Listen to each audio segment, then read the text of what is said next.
ఇంక ఈ ఎండ కొనలేక రోడ్డు పక్కన ఒక చెట్టు కింద విశ్రాంతి తీసుకుంటున్నాం గోవిందా. డే 20 పాదయాత్ర అనకాపల్లి టు తిరుమల వెంకటేశ్వర స్వామి దేవస్థానం. ఇంకా రోజులాగా తెల్లజామున లేచి పూజకి రెడీ అవుతున్నాను గోవిందా.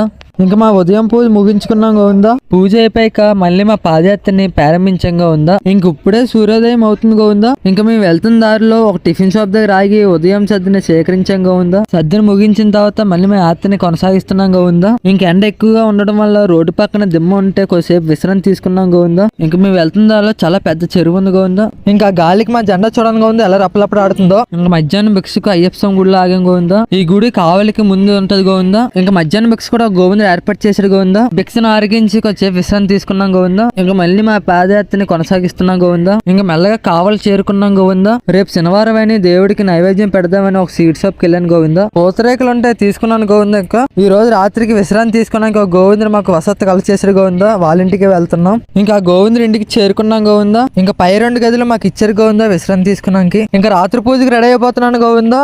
ఇంకా మా రాత్రి పూజ కూడా ముగించుకున్నాం గోవిందా. ఇంకా ఆ గోవిందుడు మాకు సద్ద ఏర్పాటు చేశారు గోవిందా. ఇంకా అంతే గోవిందా ఈ రోజు ఇలా ముగిసింది. మాకు ఉదయం మధ్యాహ్నం రాత్రి భిక్ష సద్య ఏర్పాటు చేసిన వారికి అలాగే మాకు రాత్రి విశ్రాంతి తీసుకోవడానికి వసత్తు కలిసి చేసిన వారికి ఆ వెంకటేశ్వర స్వామి దీవెనలు ఎప్పుడు ఉండాలని మనస్ఫూర్తిగా కోరుకుంటున్నాం. ఈ రోజు మొత్తం 38 కిలోమీటర్లు నడిచాం గోవిందా. Thank you.